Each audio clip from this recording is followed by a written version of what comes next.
ato kog naga kay bilar ko dito kato namatay nga amigo na ko ba. Oo. Dili ako kuan dira ron. Kay wato sa ko dito.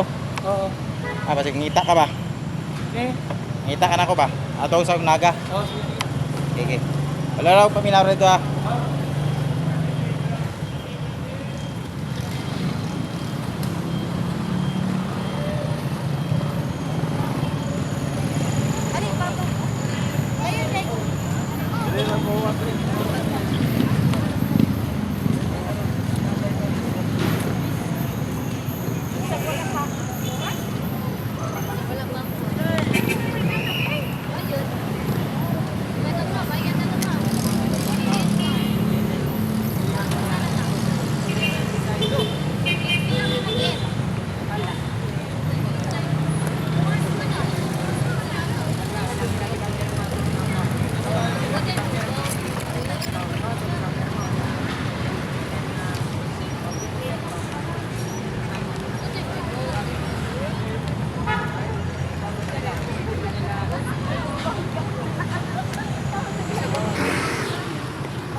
So let's go.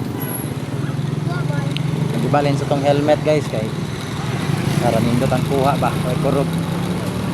Kay sa phone holder matatog ibutang ganina. Kani kay helmet na. So I'm on my way to Jerome's Vigil. So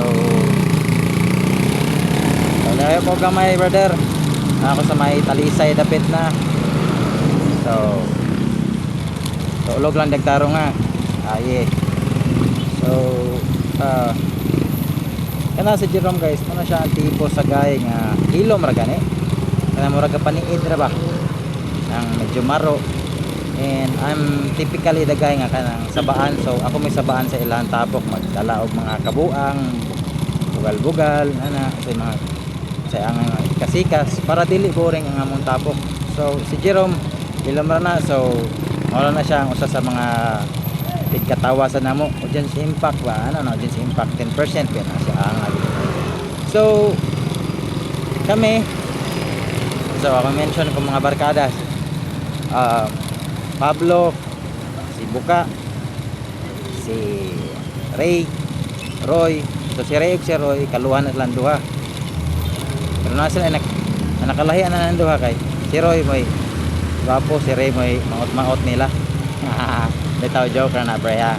So aragod nga malipay sa dato ang tropa si Jerome mabisan og sa masulubon nga mga sitwasyon nga oras karong kuana.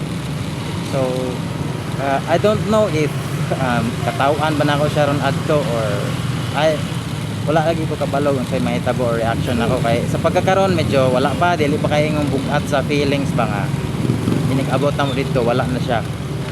So I don't know, I'm in Talisay pa sa pagkakaron and yes hinahinay siya ba samtang nagkaduol gani murag nagkabugat imo feelings inana di kanang you're in the state of while nag-travel ka na una-una kasi yung mga memories yung mga kabuang to the point nga matinga makuha na lang ka nga natong tawa na nga nagabuhat mo sa memories nga grabe kalingaw nga dili boring ang kalibutan mo aning kalibutan na pagpuyo ng kalibutan na is wala na ba. So kana karon okay pa ko wala pa ingon kuan dili pa ingon nga okay so ana lang so wala ko kabalo kung sa akong reaction sa akong barkada ining abot na mo dito ikanaw na mo isa na pagbuka sa mata din ani makaya kaya lagi patay na siya. So sakit siya guys, sakit but wala man tayong mahimo ato man ang dawaton kay yan naman ato ang kinabuhi na kinutuban. So wala sa ko kabalog asa lang kukutob lang sa so salamat sa tani papagad bisan na may mga kauban na itong italiwa na pero kita buhi ra gyapon ta nga naman kay kita may mapadayon sa ilahang mga gihatag nga mga memories while buhi sila. So Jerome died 1994 tong year. I don't remember his birthday ato na may balan niya and namatay siya karon 2024. So grabe, kuang gyud kanang buo gyud 30 gyud nga tibuok kaya nga namatay siya. So 30 ang edad, namatay siya 1994 and it's 2024 already. So 1994 plus 6, 2000 plus 24, so na 24, so 24 years, 2024 naman ta karon. It's 30, so 24 plus 6 equals 30. So dili kay kuan guys kanang kuan sa math kay atong nga time nga eskwela may sana matulog ra man gud mi. Ay man wala gina laag, wala tarang pahuway. So ang eskwelahan mo nahimo nga murag pahuwayanan namo ba. So mosulod mi nga kuwang og tog, mogawas mi nga gahinubra ang tog. So which is thankful nakagraduate man ang gihapon.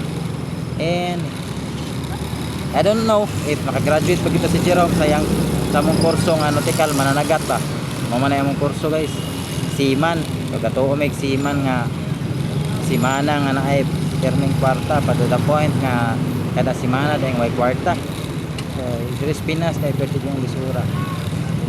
So and moto si Jerome wala ko kabalog ni graduate pag ito sa atong na kurso kaya ba itong ipadayon or unsa kay katong nga part sa katong nga time kay nanakay nagbarko nag-apprentice na ko atong panahona. So yan naging migdalan nga gibadulungan. So tinuod biday nga isulit na mo ang time nga nagkauban mi sa college days na mo kay mabot sa point nga kay lahi may responsibilidad na uban nga nangundang kay kanang nakaundang kay mao lagi na kanang nanay pamilya nakapabuntis nasa mga uban nga nang apriso ang uban nga wag tang nagkalit ng laylo. So inana siya mo na kinabuhi.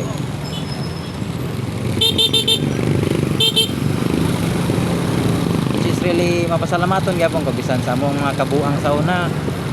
Noon lagi kay grabe gud siya guys kanang grabe gud kabuang sa una guys. Munang karon nagtinarong nako kay wa na mo kabutang as kong kabuang. Kay kuan man gini kanang blood na man ginako, bloodline na ginako nga buang-buang gyud ko. So nahitabo is that wala na koy options. Magbinuang ko.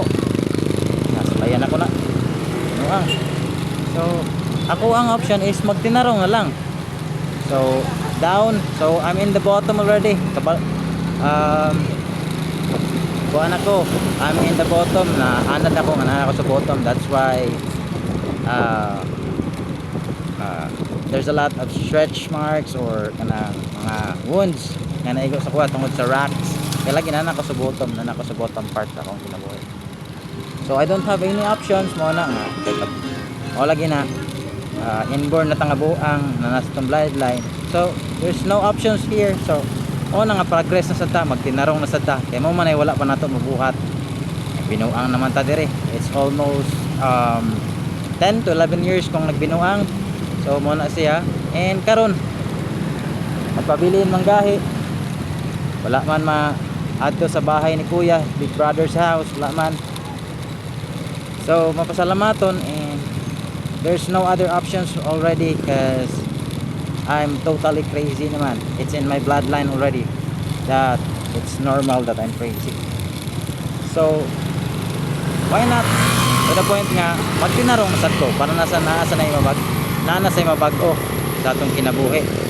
So mo tay nahitabo sad si Jerome we've been chatting before katong okay pa siya, wala pa may baling na siya tumor. Nagtrabaho siya tracking, tracking to sa pa Manila, Batangas man siguro to, ilang biyahe. And at that point, nagtrabaho ko call center and as of the moment, yes, I'm still continuing the job, call center agent, yapong karon. So as of now, it's my day off. So na ako day off 1 week, 2 days. So Saturday, Sunday, it's my day off. So makante karon, it's Sunday time. So instead na, bilit na makainga mo pasalamat sa naitabo kay it's really a bad news nga nawat atag igsuon or kapamilya sa ato ang tapok. And I don't know ato ang paminaw ng habig sa pamilya unya nila maayo ba to nga nahitabo din ato kaya naman ko yung mga times nga ang pagkamatay is really a good blessing kaya nga naman sa man tanang kay ioperahan mo to siya nato siya tumor sa utok. So ang hitabo is that the only option para ma-heal siya or maka-live siya o normal life is bukbo nang yung utok waon tong tumor kay magtubo man to permi, which is mo'y makasuffer niya, mo'y makakuan kana if magtubo to permi, so maka-affect to sa iyang life. So I don't know what will be the result kung wala to gibuka, matagaan ba siya longer life, but God really knows everything. God knows everything. So mao na siya mahatagan og katubagan or kasulbaran niya. Ay nangoy bansad na may mga tumor sa utok wala gibabuak. So right now they're living their life to the fullest, and matakabalo kay nahitabo atong time nga na siya tumor, nibalang natay tumor. If it really affects him a lot, kung nag-suffer bagay siya ato dito napita, that's why they decided nga buko nang yang ulo. Dito gibuka ang ulo sa kwan sa CDO, Cebu Doctors University. Shout out sa inyo, Doc. Nagaan ni siya life nga even after a month nagibuka ang ulo is that nakalive siya kanang gamay nga panahon nga normal ang kinabuhi niya, wala na pain, wala na whatsoever, wala na inana pa. So mapasalamaton ko even if inato nahitabo nakagastog ako but sa point sa may pulos at sa kwarta kanang kwarta gastuon man gina siya. So for emergency, sometimes emergency funds, sometimes for savings, for investment, for businesses. But the main thing or the main use of that money is to provide it if there will be times nga mag-need ka. So successful ang operation, bayaran ta ng bill sa hospital, tagamay kandidat lagi nga ato sa negosyo.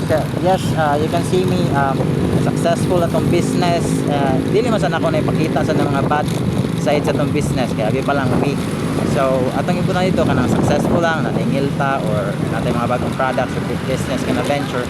So man na itong ipakita kay dili na to pangita tangan og weak sides kay basa ang atong mga kontra dili na makita asa titirahon dapita ba. So una siya, so atong time natin nga sa to nga there's a lot of bills that I've been paying. So nakahatag tag gamay kandidat dili na natin mention kung pila mga oras to and to wala gyud gani ko kabisita niya sa hospital kay grabe lagi siya kay kana ganing ako. It's because I do have a lot of business na gina manage siya every day, so 24/7. So mao na siya nga kuan. So mo duty pa ta, ni duty na to inig kaugma naman sa duty sa tong duty is that mag tan-aw ta kung sidagan sa tong negosyo. So naabay mga bagong problema or bagong progress. So mao na siya ato ang kinabuhi.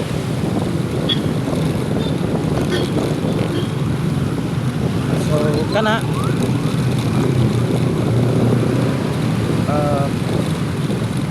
mao na nahitabo. So to the point na kanang kuan nagpadayon lang gyapon ta dito send ko GCash lagi dawatas tong sweldo nga gamay din mabot atong sweldo is that nagda na to konsumo sa mga bata.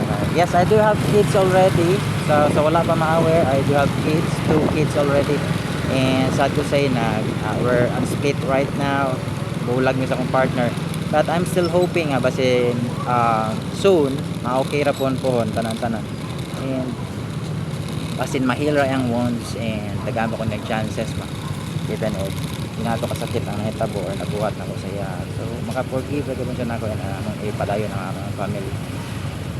So karon nata diri sa Minglanilla guys, I don't know sa nina part sa Minglanilla sa mga sitio or barangay, but we're in Minglanilla City already.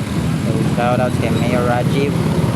So it's a moderate pasalamat sa tagay moderate ang traffic karon kay it's Sunday, so not all of the establishments are open. So some of it are been closed. So salamaton ta nga mayra tong kuan dili tay ng bumper to bumper kay if nahitabo nga Friday or abisan gahapon Saturday, so it will be really a traffic kay there will be establishments nga one day lang ilang day off, one a Sunday and even Saturday open sila. So kana So nakahatag itag dakong oras para moadto ta ni Jerome Cantal. So pre, wala ta ko pre, giyahe ako pre. Ayo tang ko ana pre, ay ko kuhita ha kay ako ra biyang usa mahadlok ba ako. Mahadlok ko. So si Buka ako lang gipa sakay o bus kay sa to say wala ko helmet guys. Ako ang helmet isa is maulaw ko tayo vlogger ta din. Ako ang helmet sa marag pang World War ba. Angay. So na sa bus lang si Buka ayo. Kay maulaw ko nga madala atong helmet na kung murag pang World War 2 sa Pinas kontra mga Hapon. So mag-vlog ko dito pasig dili man tuong moto ang mga tao ba nga kuan kanang vlogger ta talagang tag sticker dayon wa ta kapalit og tarong nga helmet para sa tuwa which is kalataw-anan kay di ba. So mao lagi na kay daghang kay mga atong kwarta kuan lang mura lang siya kuan gyud kana wala siya kalit sa kamot magic lang ba. So shout out sa mga Midcom din nga na dumala sa traffic ko so para sa ma-prevent ang mga accidents or mga disgrasya. So daghang salamat and nanatakaron diri sa proper Ming Lanilla.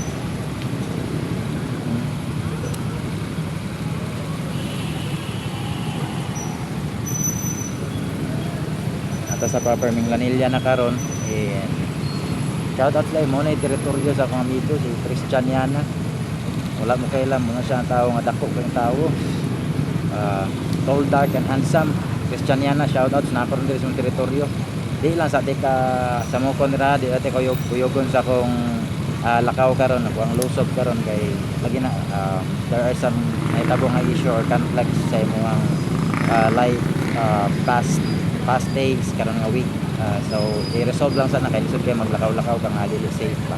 Wala takabalo atong tao nga nagka-conflict mo is na mga kaila sa dining dapita. So pagtuyo lang sa destiny nga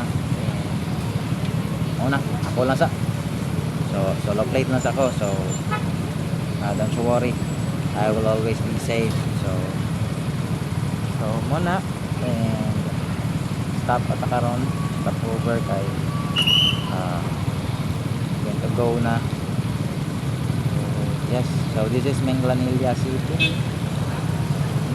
So Julie, so if really ipangguto mo so natay stop over din na Julie palihra mo dahil nila singkong pan singkong pan or mainti na pan burikat nilang alamit kayo silang kitawag ng pudding.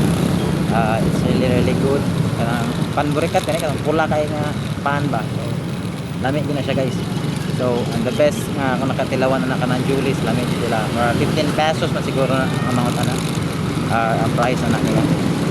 So kana so nilapos na ta. So we're approaching Naga City. So muagitag Lanueva, shout out Lanueva Pharmacy. And yan Metro Mart. So adto lang tagus Naga magpalit og mga madala nato sa ilang Jerome guys. Uyog mini Buka kay para sa kuan na wala ko yung idea kung saan nga nang dalpon dito kay pataka sad ko ba. Ito na si Buka guys para kay pabalot ang saya nga na itong pamalitan nga madala na to dito. May na lang tabang-tabang mga pila ka gabi iba or na konsumo pang snack sa mga attend sa vigil or sa lamay ni Jerome Cantal. So pre ako rog Mingla na pre hapit na kog Naga pre. After Mingla Naga na ni siya. So I'll be in Naga City already. So yes, wala ko kasunod ni Buka kay malagi na nagunong-unong ta kay ato ang i-equip ato ang for vlogging equipment nato. Kay ganahalagi ko nga before malubong si Jerome is that I can release the film na akong gihimo para niya para sa ipay siya ba. So we don't really have any pictures ni Jerome guys kay kami sa una namin phone sa una is that dili kami take pictures yun. So we're really in banding without any picture taking. So if makakita mo itong post na ako sa kuwang wall, so more gito yung picture na mo niya. I don't remember if nabawa yung mga pictures lain niya. So karon makasubok man paminawon, so mag-picture mi nga patay na siya pero buhi lagyan mo siya diri sa mong kasing-kasing guys sa mong panguna-una pabilin siya buhi. Kana ganing makita nimo siya nga lamig pa kay ang katawa. Ato mo katawa tong buangon guys kay makaingon ka murag respetar lang ba. Mo kay katawa to sa uloy kay makaingon ka nga murag respetar ay man. Ana ba? Bangay ni bro. Ana ra ko mo mga. Ano na yang kinatawhan guys kanang chill type person to siya guys. Chill person kanang kalma ra gyud to siya. Wala ta kabalo kalibangon na yung amaw makalma ra. So we're expecting basin katusan si Padorks kaya namas Padorks ang teritoryo na sa San Fernando. So amo ato basin amo to i-chat sulay basig mag online to makuha ra pud nako kay nagmotor ra man ko ako ra sang siya makuha muna itong buhaton. So paningkamutan ako so because ako may taas og time nila so ako ang work is panggabi man so kaadlawan wala sa buluhaton. So nahitabo is that kuan ato ang tagaag panahon so try na to mo request tag leave by Friday kasi Friday maka-leave da and para by Saturday maka-apel ta sa yung vigil apel ta sa yung burol pa ando na matulog sa ilaha ini ka Friday kay Saturday man daw. I don't know ako pa sad nang klarohon if tinuod ba kay dali ra sad kayo Saturday within 1 week lang kasi na pa na i-extend pa na yung lubong. I don't know if napabagi pang ulat or wala na kaya inalam ko na siya guys. It's like my lola and my lolo. So my lola nalubong to siya for almost 1 month 21 days or 25 days pa to if I'm not mistaken. So happy death anniversary di ay anong happy kay I know for sure that you are really happy in the hands of our Lord right now Lola Mami. So si Bargamento Isula. So muna siya akong lola guys so si Bargamento Isula and muna siya inungdan nga nag-exist ang gwapo nga si Don John Rick aka Sketch Pony our boy kasa-kasa for Sketch TV na nagatag inyo kalipay or kalingawan ba sa yung tanaw ninyo sa akong content tungod na ni Sosima Bargamento Isula and shoutout sa diay sa iyang bana kung lolo sad nga italiwa na sad mas una to siya nawala kaysa ni lola. So si Alberto Isula so grabe to kagwapo kong lolo guys. Dito ko naliwat nilang duha si lola gwapo man sad tos lola and gwapo sad kay tos gwapo ko tos lolo nakabati lang basic i-balance man sad sa Ginoo ay gwapo man ko ang ilong ng lolo may wala na mo maliwat so wag gid maliwat sa ilong ni lolo. So mo to sila mga we're going to continue the bloodline of Bargamento and Isula. So I'm here right now so mo na siya. So ato ning i-continue atong vlog guys if maabot na ko sa location maabot na ta dito and one so mo na siya atong continue ato ang vlog. So that's all for today nanata sa naaga karon. So shout out sa South General Hospital. So we're here